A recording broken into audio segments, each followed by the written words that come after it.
પારડીમાં મહેમાન બનીને આવેલ શાળાની પત્નીએ ઘરમાંથી ₹5.60 લાખની ચોરી કરી દાગીના વેચી મારતા ધરપકડ। પરિવારના સભ્યો કામમાંથી બહાર જતા તકનો લાભ ઉઠાવી મહિલાએ રોકડા 2 લાખ 20 તોલા સોનાના દાગીના ઉપર હાથ સાફ કર્યા હતા।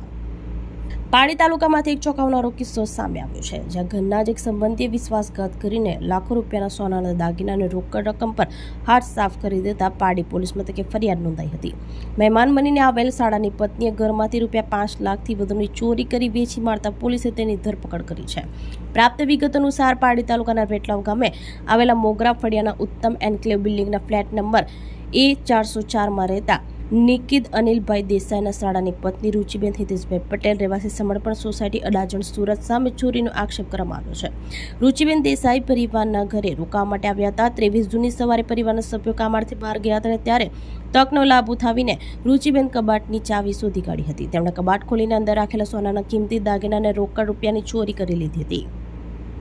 અંદાજે 20 તોલા જેટલું સોનું, જેમાં મંગળસૂત્ર, બ્રેસલેટ, વીંટી, ચેન, પેન્ડલ, એરિંગ અને સોનાની લગડીઓ, જેની અંદાજિત કિંમત ₹5.60 લાખની ચોરી થઈ હતી। આ સિવાય કબાટમાં રાખેલા ₹2 લાખની રોકડ રકમની પણ ચોરી થઈ હતી।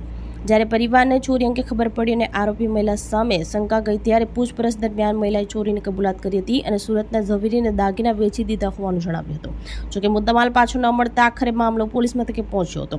પોલીસે ચોરી કરનાર મહિલા રુચિ પટેલની ધરપકડ કરી ચોરીનો માલ રિકવર કરવા પોલીસે મહિલા આરોપીને કોર્ટમાં રજૂ કરી રિમાન્ડની તજવીજ હાથ ધરી છે।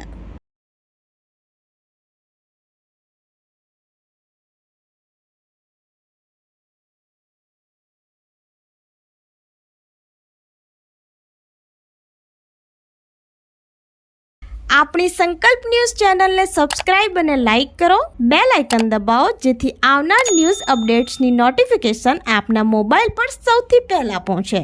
Like, subscribe and share the video.